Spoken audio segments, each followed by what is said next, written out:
Psychotechnologies Live. Live. Welcome to a very special episode of Psychotechnologies Live. We've got with us Tucker Walsh, Tucker Walsh is the organizer of Constructing Consciousness gatherings. We are on the invite team together at Emerge, and he is making a manifesto film. So a little nervous about what people make manifesto films, but also kind of interested to see what that's like. He also one time just described the size of a tree by how many people could hug it at the same time. So Tucker, we just did the interview, the Emerge interview, and I think the thing that really stood out for me was the theme of home, and you're wanting to bring in home into Emerge, like into the Emerge gathering, into the Emerge field. And when you were talking in the last interview, you talked about the collective consciousness and how that was like this honeycomb of homeness. I don't want to say homeliness. I think that's a different word, but the homeness of the honeycomb, which I found very sweet. And so like something in here to talk to us about this. It seems like psychotechnology relevant, or at least adjacent.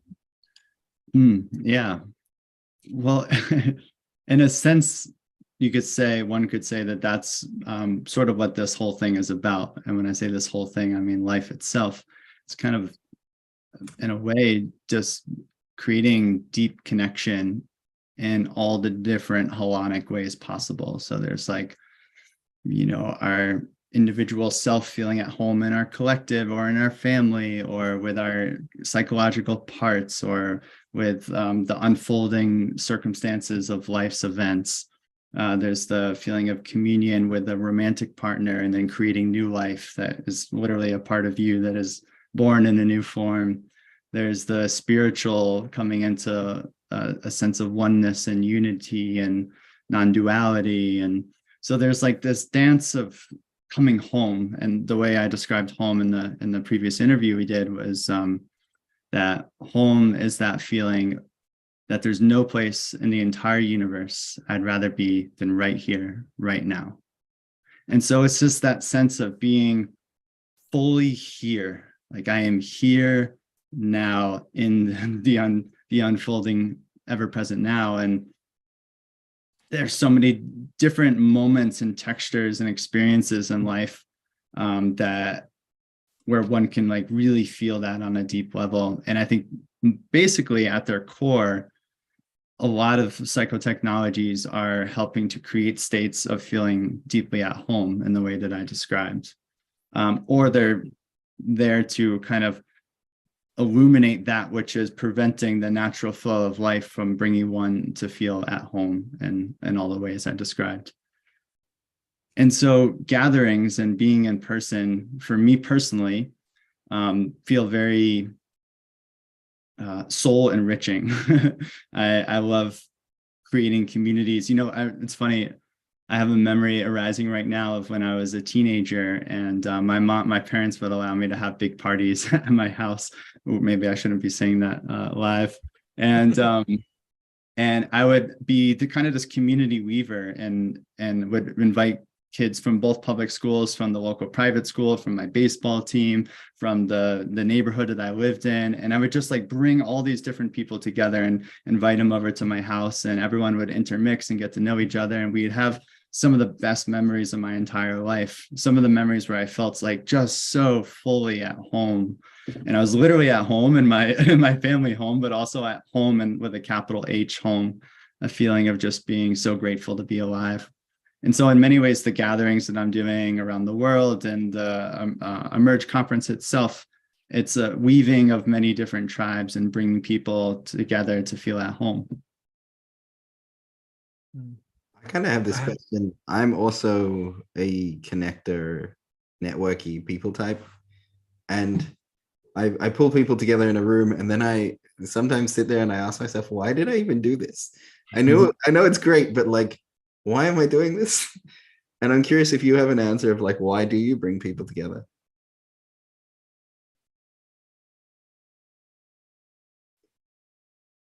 I mean, there's like, the slinkies. I feel like you just asked the question in like the slinky of and all the mirrors just opened, and it's like, whoa, I could answer that from 100 different perspectives, and they're all co-arising simultaneously. And I mean, from one perspective, I feel like that's what all of life is sort of doing, is the dance between coming together and coming apart, differentiation and union. And it's like the yin and the yang, it's just the dance of polarity and duality and non-duality. And so that's all, it feels like it's a natural impulse on behalf of life that is coming through this vessel and through the others that are dancing in this way. On a personal level, I would say, kind of like what I shared earlier, it's just fun. Like some of my best memories in life, the memories that I'll probably recall on my deathbed, are deeply connecting with other humans and just feeling in love, like literally in the ocean of love, feeling as that ocean of love, sharing that, getting to taste that. It's like, it's a delicious way for me to live life. And I know that some people enjoy a lot of solitude and prefer to be, hermits and this type of thing. And I've gone through long stretches in my life of doing that as well. And now I'm like, the more healing work that I've done, and the more I've kind of integrated different childhood trauma experiences and whatever, there's seems to be this increasing, like exponentially increasing energy to deeply connect with others and to kind of be seen and celebrated, and to co-create with others, and to see others and celebrate others in this kind of collective dance. And sometimes that could be by my human self, with just nature, or with just my dreams, for example, or with just my creative writing. But a lot of times that includes other humans as well. Mm.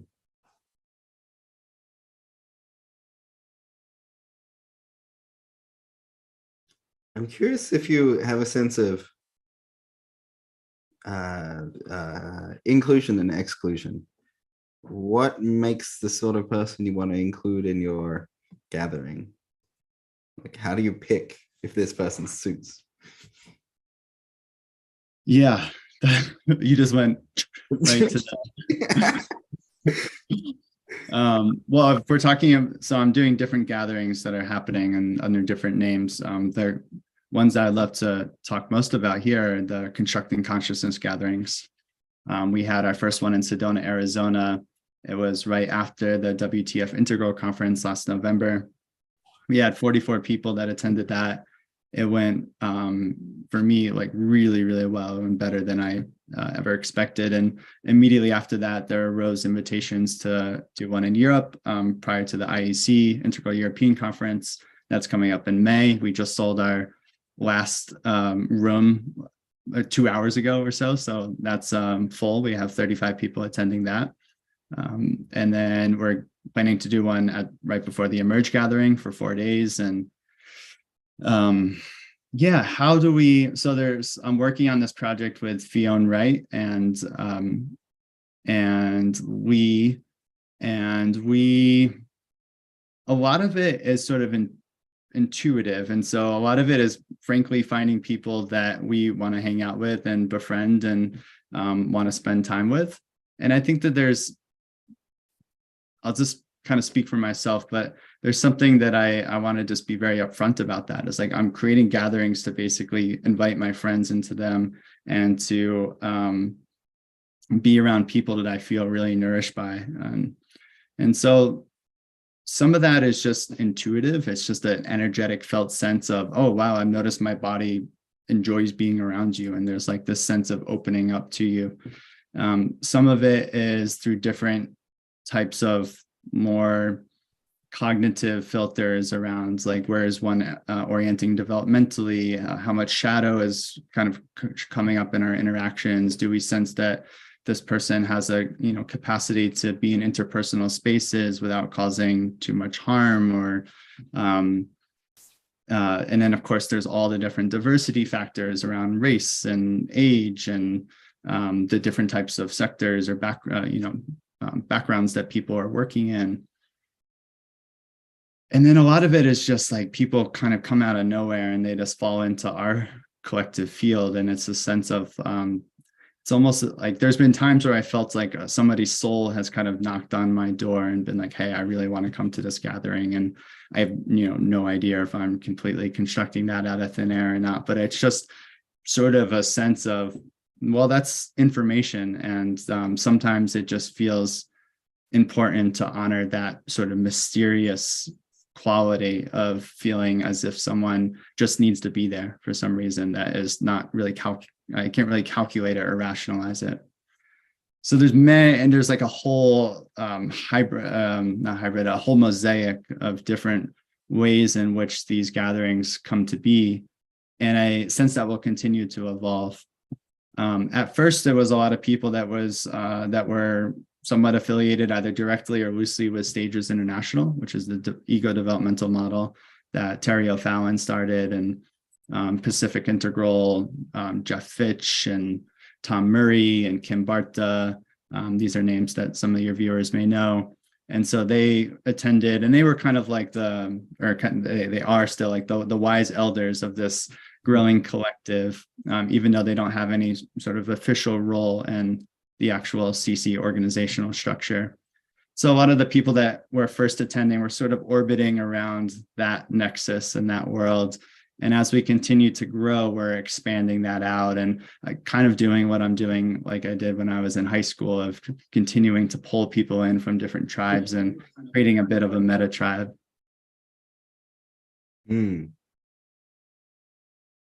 Very cool. I know these names. I know these communities. I know these the structures you're pulling from. So I'm like, oh, you got all the cool people in the room together. Obviously, that's the best thing ever.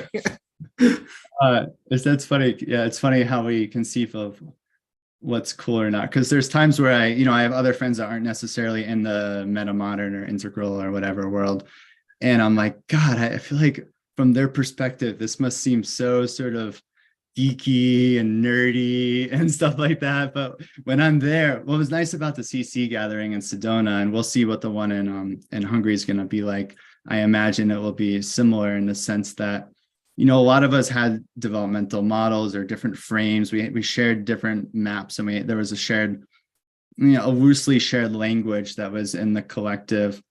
But for me, at least, in a lot of the experiences I was in, a lot of that dropped away really quickly. And it was much more about connecting on, I don't know, like I want to say a more universal human level. And yeah, it was like our hearts kind of rose to the forefront, or the front burner. And some of the more conceptual talk that we've become quite used to on a lot of the Zoom calls and a lot of podcasting over the past few years from the pandemic, I think all of that was there and it was present, but there was like just a more of a palpable felt sense of the exchange of energy and the somatic experience of being together, the physical touch. And a lot of that is what I'll most deeply remember. Versus the conversations that all felt kind of more like the cherry on top, if you will. It felt sense specifically. Yeah. You had to be there. It felt sense of amazing magical experience. Yeah, it's kind of like I went to Burning Man last year for the first time, and people can just talk about Burning Man all the time, and it's kind of a cliche where it's like, yeah, but once you're there, you're like, oh, I get it, like that's what all those people are talking about, and there's a little bit of that quality of like it's hard to kind of conceive, or you're like, well, I don't know, I've been in other group spaces where they've used an open space format, and like I think I can understand what that's like, but the energetic felt sense of actually being in that environment it's something different. It's something that can only be experienced, I guess you could say. I have like a pet project in the back of my head of like making a list of all these like almost psychoactive transformative experiences. So I'm like, an acid trip or a vipassana or certain types of development retreats go on the list of things that are palpably psychoactive to a person to attend. Like I feel like I drive in one way and I drive out in a different car. like something like that as a psychological experience. And this sounds like one of them. I'm super excited that there are more of these around in the world. Yeah, but you know what's interesting is I've been to a lot, like a lot in a relatively short period of time, like in 5 years or so. I went to a lot of different transformative retreats of some sort, you know, whether it was meditation or vision quests or psychedelic ceremonies or all sorts of therapy, yada, yada, yada. I traveled all over the world visiting tons of different intentional communities. And really, it was like, I feel so epically privileged to have lived the life. Of course, it was a big, there were a lot of challenges that came in all those experiences. But what's nice about the CC gathering is that it's not being framed as explicitly a transformative experience.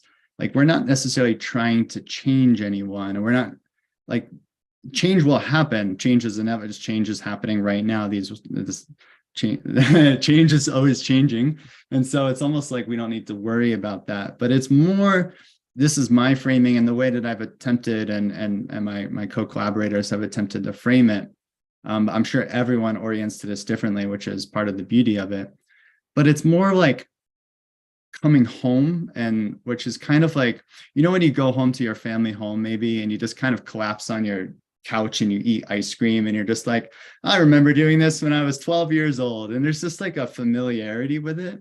And so it's not like transformative, but also that can be deeply liberating and healing and freeing and grounding.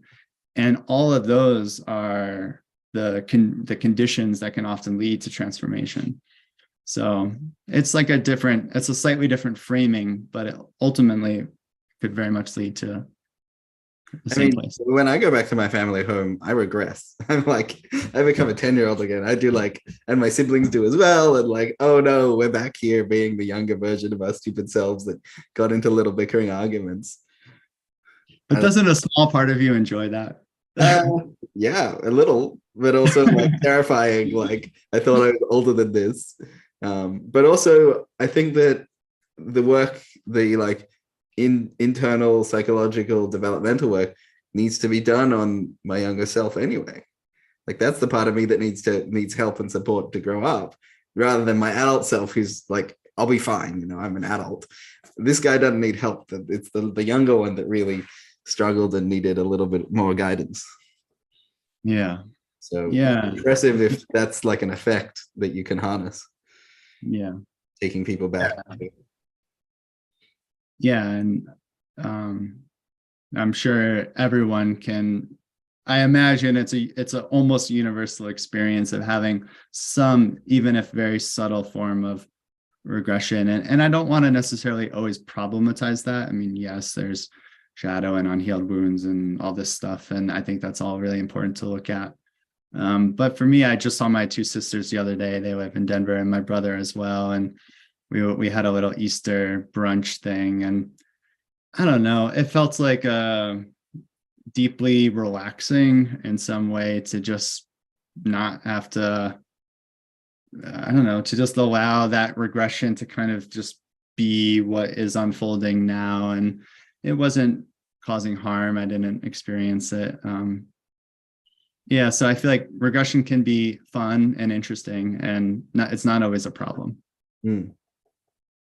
Yeah, I mean, there's a reason we want to go back to the childlike wonder and freedom and beginner's mind of the world, is because it's got this like juicy, delicious, wonderful thing, as well as the shadowy aspects of it.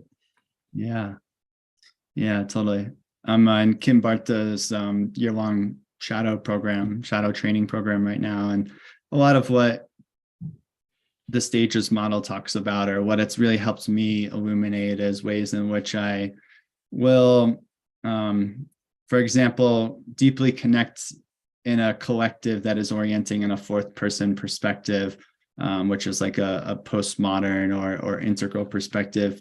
But in that experience, there's a sense of the younger parts of me that are operating more at like a 2.0 reciprocity, which is, you know, can be ages of like 7 to 13 in that kind of range, or even later, where you're just feeling that sense of friendship and wanting to connect, wanting to play, wanting to share, wanting to kind of build together. And like those younger parts that get to experience that in sort of adult collectives or later stage collectives, even in the CC gatherings, are it feels so lovely. It feels so lovely to be able to both like show up as a I want to say whole integrated adult, which feels subjective, but I guess subjective to my experience, a whole integrated adult, while also holding like the younger parts that are kind of playing in awareness as well on sort of a subtle level, an energetic level. And then there's also like a transpersonal level of life itself, or the love with a capital L, that's like holding all of that. So it's almost like holons of holding, you know, like the universe is holding, well, love or awareness is holding the universe, that's holding the planet, that's holding the collective, that's then holding the individual, that's then holding the psychological parts, and that's then holding, you know, each little fractal of awareness or of you know, atoms and molecules, and it's really beautiful to be able to just like sort of in a witness perspective see it all unfolding simultaneously, like different leaves of a flower that are all blossoming, and it's like it's all just co-arising, and at any one point you can like, maybe there can be more attentional awareness on one of those flower petals. Yeah, so it can be very nourishing for me. That's amazing. I love it. And also I want to check on Daniel because he's been really quiet, taking it all in. How you doing over there, Daniel? Shaken. I think you guys are like visualizing all this, right? Like you're seeing this. I am receiving visual information when Tucker talks. So yeah. I don't know. I realized, like, I think as soon as you started talking during the interview, I was like, it felt very different. And then this episode you started talking and I realized like you're a very visual person. Like when you're talking, I see things. And then like you see the visual metaphor that he describes often? No, not even. I just like see like associations essentially. So like because like he's talking stuff and he's talking the journey, or I guess I should talk to you. You're talking about the home, and your home is different than my home, but it's still like resonating. And so I'm like, you're having your story when you were a kid growing up, and I'm seeing my story when I was a kid growing up and doing the house parties. And I'm like bombarded with all this visual information, and it's making it very difficult. Well,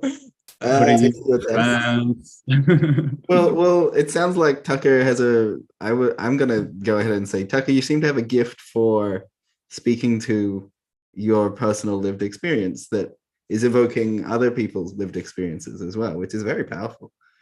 Is this a practice? Is this something you've honed, or it's an accident? It's not an accident. I want to give him an out. Maybe it was an accident. Maybe it is an accident, but I'll say that I'm most certainly not consciously attempting to do that in any active way. It's fine. It's happening. fine. It's a byproduct. I'll share that when I was 13, I got a camera for my 13th birthday, and I went on a month-long community service trip by myself to Kenya. And I was deep in the Masai Mara. This is before there was really, Wi-Fi and stuff like that. And so I was at 13 years old, completely alone, with much older teenagers than I was. And all I really had to literally stop myself from crying of homesickness was this camera. And I completely fell in love. It was the first time I ever fell in love with in my life. And I fell in love with a camera. And when I was taking photos one day in Kenya, this woman, her name is Jane Waterfall. I'll never forget that name because it's such a beautiful name. She looked at me and she goes, Tucker, you're going to work for National Geographic one day. And I was like, Okay, cool. Yeah, thanks. And I got home from that trip and I had like this giant bag of film, film rolls, and I got them developed at CVS Pharmacy, and I started organizing them in my room and sort of obsessively, curating the different photographs. And my mom saw them and she goes, Tucker, like, these are really good photographs. You should show them to our next door neighbor. He's a National Geographic photographer.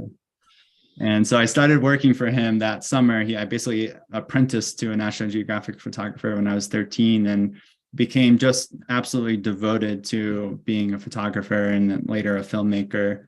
So from 13 to 28, when I left the film industry at kind of the height of my career and living in Los Angeles, I experienced the world very much through visuals. I would constantly be in a state of photographing life, whether I had my camera or not. And so I think in many ways that's some of what's coming out now is I feel like a visual storyteller at my heart. I feel like also a storyteller, not just a visual, but also like a storyteller. You know what's funny though is that I have no desire to take any photographs. Even with my iPhone, I'm like, this is so boring. I don't want to take it's something that I was obsessed with and devoted to, like literally in love with, is now almost meaningless to me. I have no passion or interest in it whatsoever. I don't even really look at photographs. I don't watch films anymore in that type of way. And so a lot of it, though, when I left the film world, I started to do a lot of vision quest work. And, I started working with dreams. I would have like hundreds of dreams a night and would work them. And it was like I was living in this alternative visual universe in the subtle realm of reality. And of course, through ayahuasca and different plant medicines, that can be a very vivid experience as well. And so it's almost like the life itself became the movie that is unfolding, and Tucker is the character that gets to explore different scenes and the mystery. It's like it's very much a documentary in the sense that it's not certain what's going to unfold in the very next moment. And so I kind of feel like the camera has just become embedded into my eyeballs now.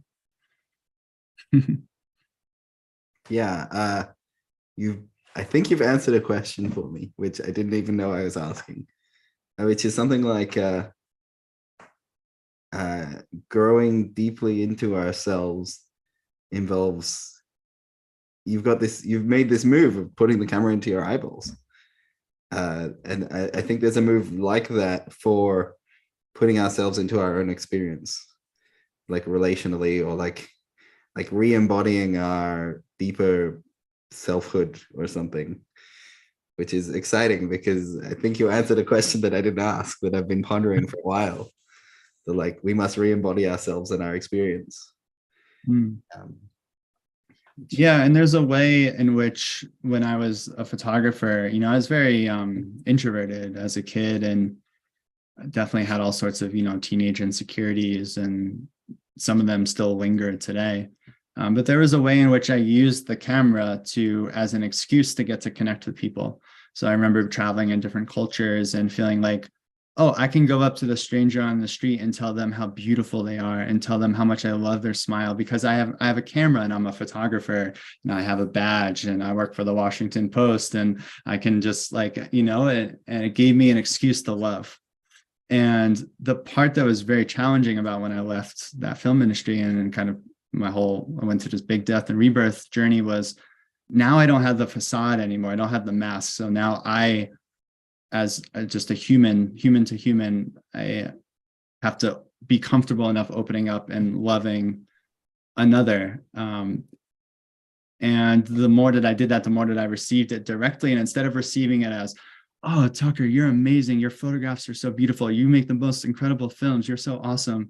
Instead, it was just, oh, Tucker, you're so awesome. You're such a beautiful person. I love your smile. I love your presence. And it was like, oh, like this whole camera thing, I can drop that all. And now I can just be seen as a beautiful being without having to do anything to receive or earn that love. I can just be that love itself. And you can see the world through your own eyes instead of through the eyes of the camera. Yeah. And then there's a sense of even seeing like the eye through the eyes of awareness. And it's like Tucker, then I can see Tucker or myself, however you want to frame it, also arising. And so there's like a mystical quality to it, and then there's an interpersonal quality to it, and then there's just feels like a sense of purpose is tied up in that, like a soul purpose. I have a tattoo. Let's see if I can. It says seeing, synthesizing, storytelling. I don't know if it's kind of hard to see, but I feel like those are my three. I call it my soul contract. It's like the three superpowers that I'm feel are like a North Star for the work I do in the world, or it seems to be a theme or a pattern arising.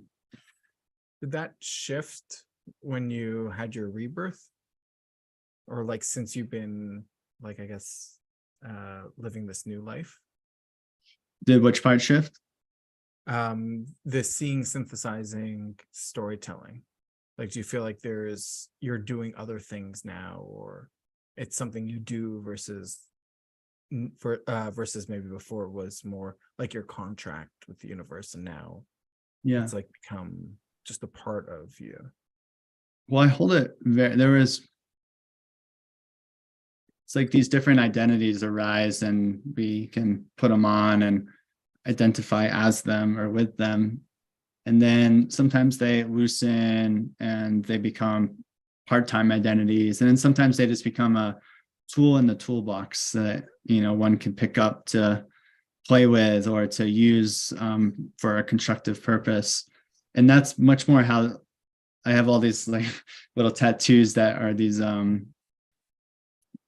beliefs or perspectives on life. And that seeing, synthesizing, storytelling, it feels there's a way in which I could take whatever is happening and pattern it back to those three things.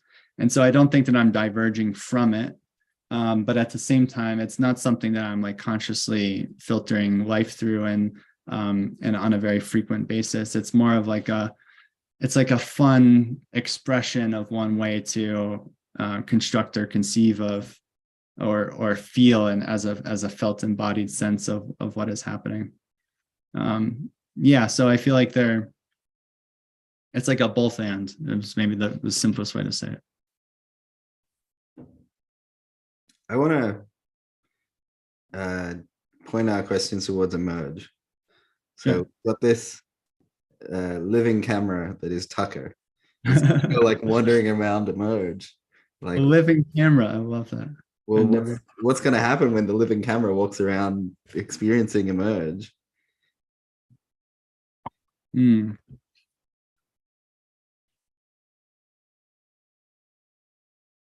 What's arising right now is that I will probably be okay.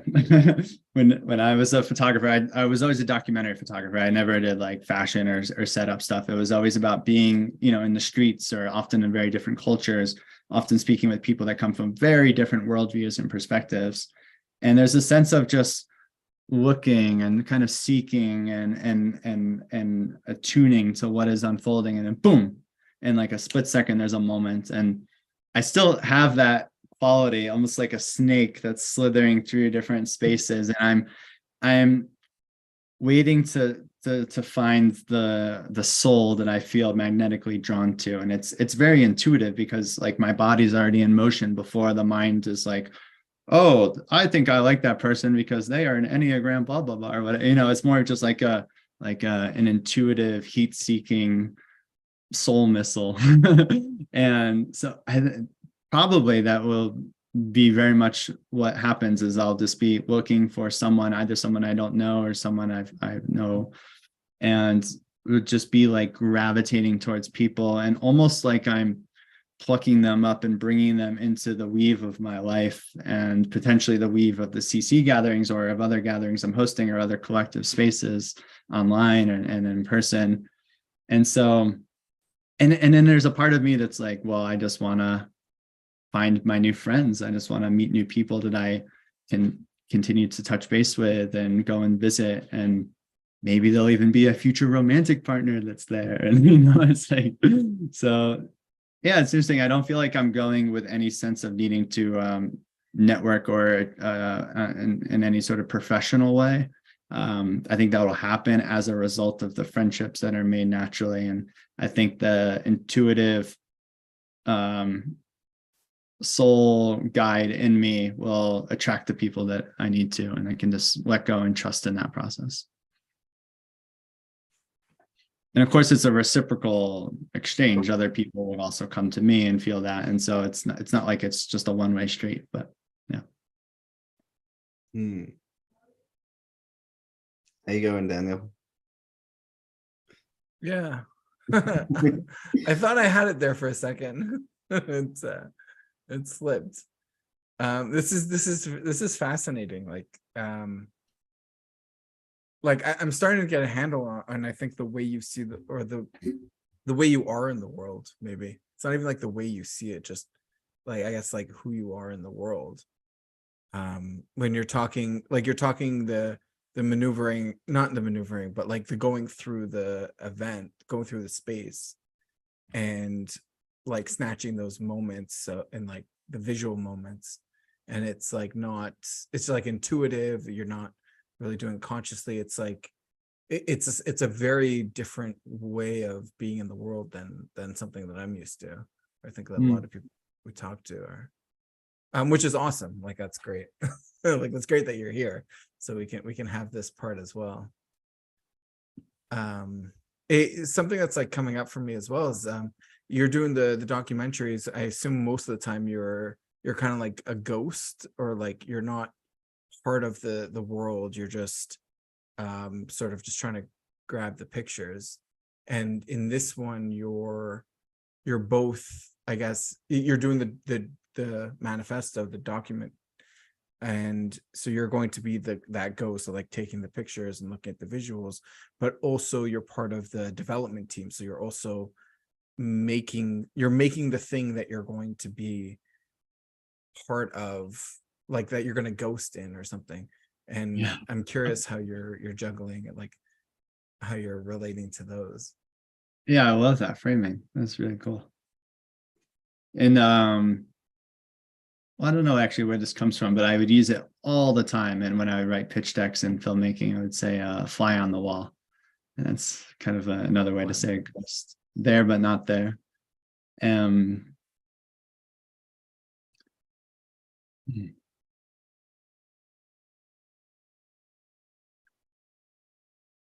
Well, I want to, for this film, I want to make maybe a 5 to 10 minute film that's presented at the Emerge conference on, a big projector or something.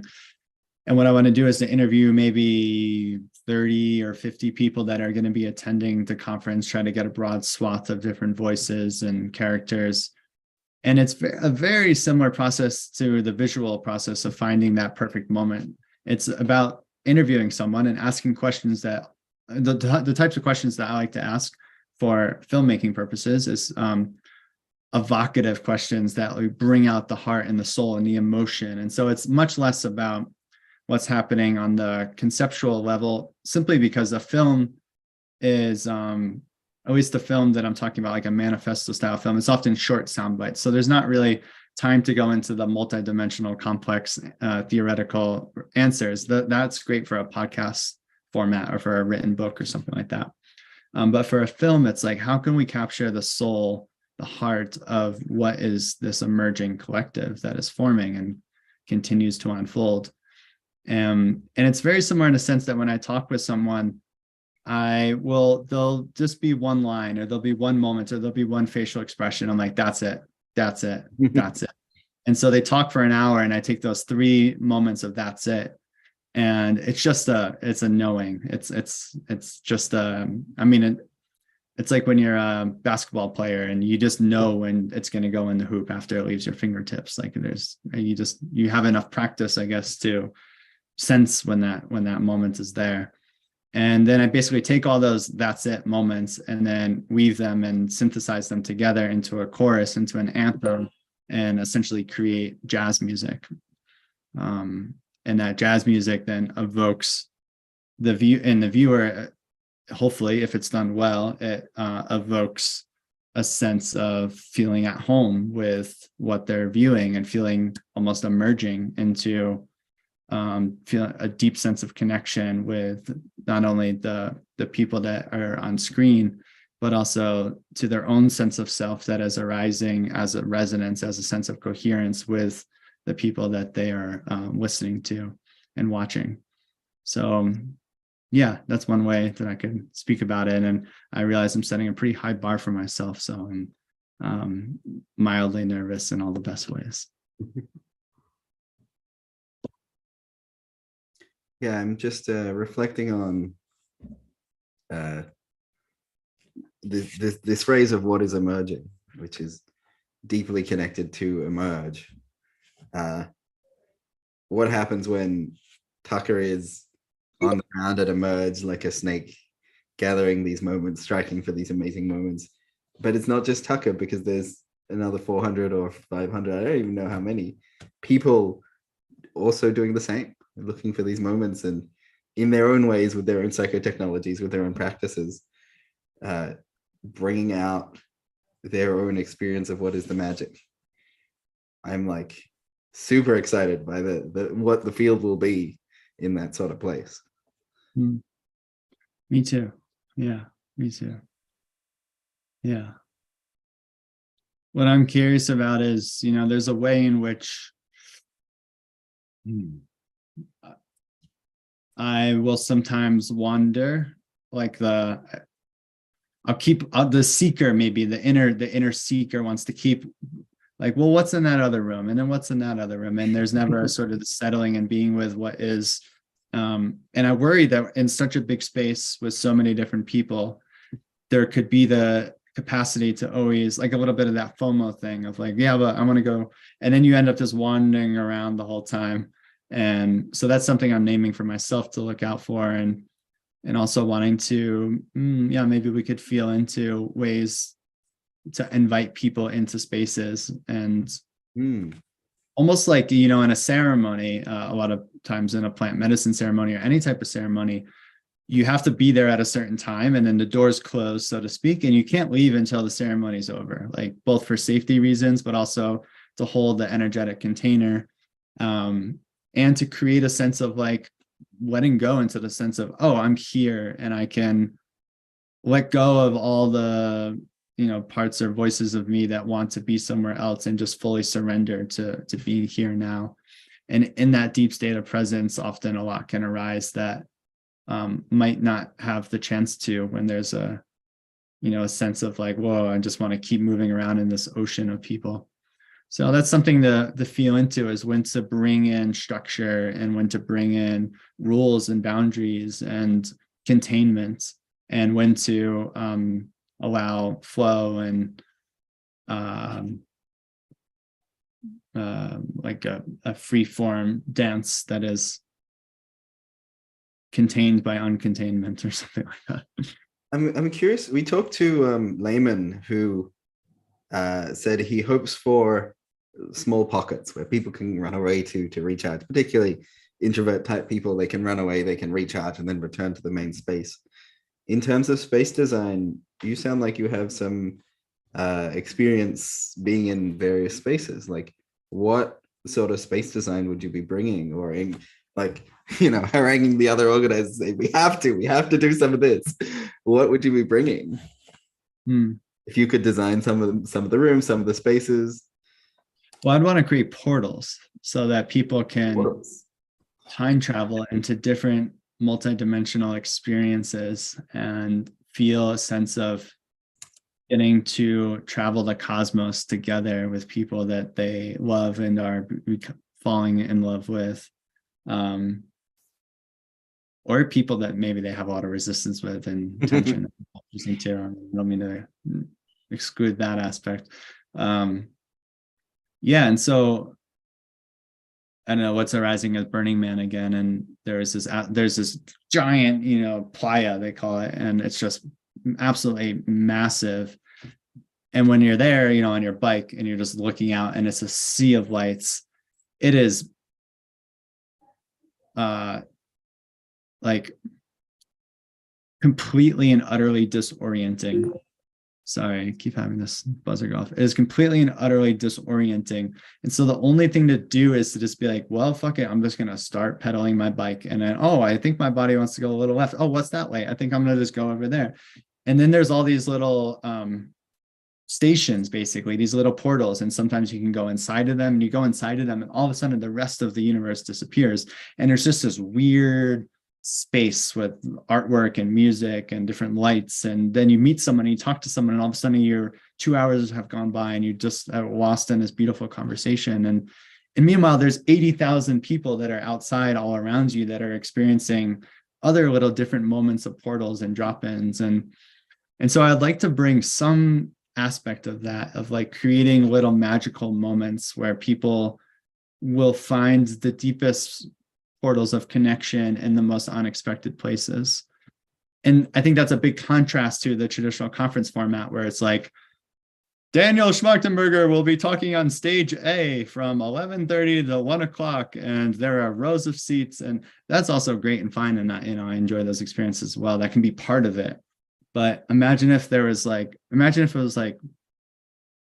Burning Man meets a family block party, neighborhood block party meets a conference with badass, inspirational leaders, meets nature-based immersion, a nature-based gathering that allowed for just unstructured, spontaneous connections. Like, if all those were combined and somehow balanced in a way that felt curated, that would be pretty damn cool for me.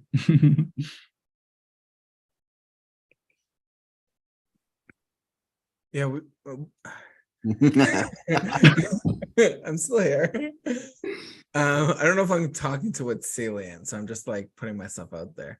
But we were at Brickwork, where it's going to take place, and it does have, there's like this like main area, but then like most of the area is just these like, the feel is just like random. Like I'm walking down, I'm like, oh, I'm on a street in Europe, like somewhere. They got like the little tables, and then we go further, and there's like very like rustic kind of things, and then there's like one place where there's trees. And so it does have like what you're saying, like what I'm seeing what you're saying is it's not, there's like the emerge, and like there's like the work that needs to be done and all that, but it's like the party that we want to throw is the party that the people want to go to. And so we're not going to be able to do all the things that we want to do inside a conference room, because the people that are the people that we want to be there don't want to sit in a conference room. They want to be out in the world exploring. And so the unconference that we're doing, it's got to be the world that they want to explore. And us as organizers, it's up to us to create this world that people want to explore and want to be in. And then your job as the documentarian is to show people that, and so they can see it easily. Yeah, what comes up for me when you share that is about the psychotechnology of art. And I want the Merge gathering to feel like an art project first and foremost. That's how I talk about the CC gatherings, is that my role as one of the organizers is to create a blank canvas, which is a time and a place where people can go and be in concrete space together. And then we're all these unique paintbrushes that source or life gets to paint through us in different expressions in different forms. And what emerges is essentially a collective art project with the cosmos. And I would love to bring a similar framing to the Emerge gathering, and just have there be literal actual art that is available, whether it's through the way the spaces are decorated, whether it's through having pens and papers and people can draw, whether it's through having creative movement or static dance, music. Because why would we could just do an online conference, and if we just wanted to hear speakers and stuff, but if we're going to be in person, then let's prioritize, and not just prioritize, but like really, really prioritize and emphasize the things that we can only do in person. To me, that just makes sense. That makes it feel like the time and the energy and the effort would be worth it for me. I want to name a friend of ours who wrote a book turn your life into art, who we had on Psychotechnologies podcast, which is, he writes about, the book is basically about how does Burning Man do its magical thing that it does, which is the book exactly describing what you're talking about, of creating these unique spaces and creating experience for people. And he has this set of almost rules that he thinks make experience like experience. Yeah. And like, if you follow these, you'll probably get a lot closer than if you like just try and make everyone a cheeseburger. Like, you'll just make everyone a cheeseburger and they'll walk away. But if you make everyone a unique dish, they'll have a different experience each time. I love that. That's beautiful. And can I be a little bit trickster and give the polar opposite perspective as well? Well, it's not actually a polar. To me, they're not polar opposites, but it might seem that way at least. Which is that when I was first going through my transformational journey of sorts, I went to Al-Anon, which is a 12-step program like Alcoholics Anonymous. Al-Anon is for family members or friends of those that are struggling with alcohol or addiction. And I was in Al-Anon for 2 years and went to different meetings and all over the country.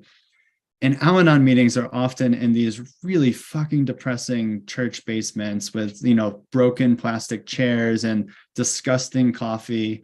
And there's terrible, fluorescent lighting. You really get the picture. This is like amazing. Yeah.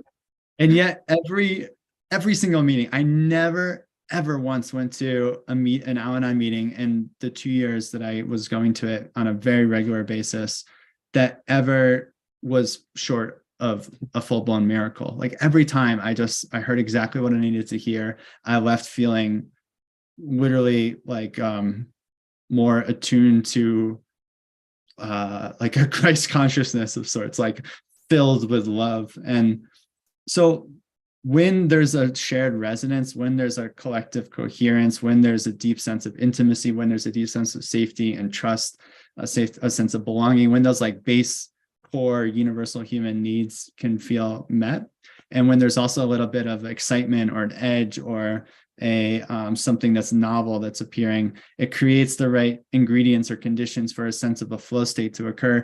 And then it doesn't fucking matter if there's art and if there's like pretty things and if we're in nature or if we're in a jail cell, or like, it's like, if wherever you are, life itself, the arising of this moment is the miracle, and there's nothing more that is needed. And so there's both. It's like both. We want to create the conditions to help get people into that state and to play and have fun in different ways. And there's an ability to use different psychotechnologies, perhaps, to be in a shared state where none of that also matters simultaneously. So it's an interesting paradox of sorts.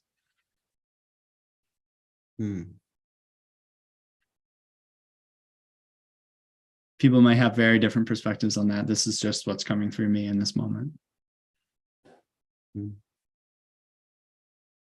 Yeah, I like that visual of the dingy basement with the terrible coffee, and then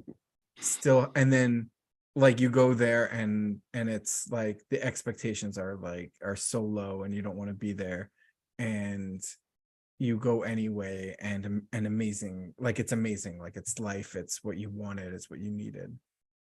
Yeah. I don't think they're gonna go for the dingy basement look, but I mean, Austin Conference Center was close. yeah, no, there's gonna be a lot more, I think, moving around and space to emerge as well. Yeah. I want to go down one last rabbit hole, which is the like, what is the hope of, I feel like there's a hope of a thing that will get taken out into the world from Emerge. What is your sense of what we want to take out of Emerge into the world?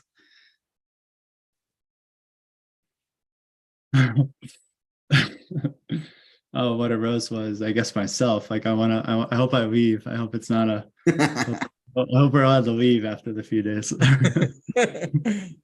Actually, I don't. I have the continuous experience of going to, some form of a retreat or something and being like, wait, so we just had an amazing 7 days or 3 days, and all of us feel so deeply connected. Why are we all flying back to our homes and our cities we don't really like and we don't feel connected with, and our jobs that aren't fulfilling us? Like there's something off about this. What if we just actually stayed here together and started a community or whatever? And I know that, sure, that can be naive or whatever, but yeah, so I hope that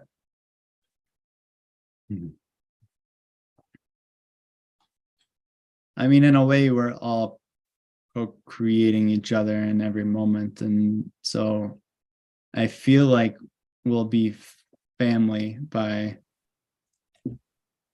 all being together and like literally being in each other's energy bodies and interpenetrating in a very erotic way, not necessarily sexual, but erotic as a form of life force coming together through the mind, through the heart, through the body, through the energy field, through sharing the awareness that is holding us all, and just being in that sense of like a deep interpenetration with life, and feeling like who I am now is a product of the Emerge family that came together for these few days in Toronto.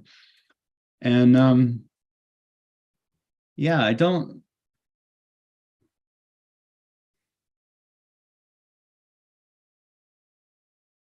really orient so much around like where I want things to go in the future. I often